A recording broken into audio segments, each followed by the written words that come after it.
Hi friends, in stylish hair salon. మా stylish customer అందరూ కూడా చిన్న విజ్ఞప్తి. పాలకుల్లో భారీ వర్షం మామూలుగా లేదు, మరి రోడ్లు మునిగిపోతున్నాయి, ఎక్కడ మునిగిపోతున్నాయి. వర్షం అయితే ఎవరు తెలుసా, చాలా క్లైమేట్ ఎలా ఉందంటే అసలు ఒక రేంజ్లో ఉందన్నమాట. ఇటువంటి సమయంలోనే ఏం చేయాలి తెలుసా, 100 రూపాయలు చికెన్ పకోడీ తెచ్చుకోండి.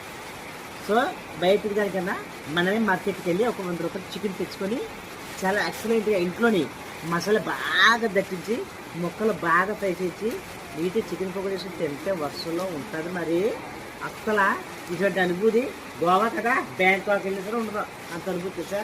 వర్షంలో నాకైతే ఏం అనిపిస్తుంది తెలుసా, నిజంగా ఇంట్లో చికెన్ పకోడీ తెచ్చుకొని మా అమ్మ చేతి వేయించుకొని చికెన్ పకోడీ ప్లేట్లో వేసుకొని ఎంతో రాయల్టీగా తెచ్చిన వర్షం చూస్తే ఆ చికెన్ పకోడీ తినాలి.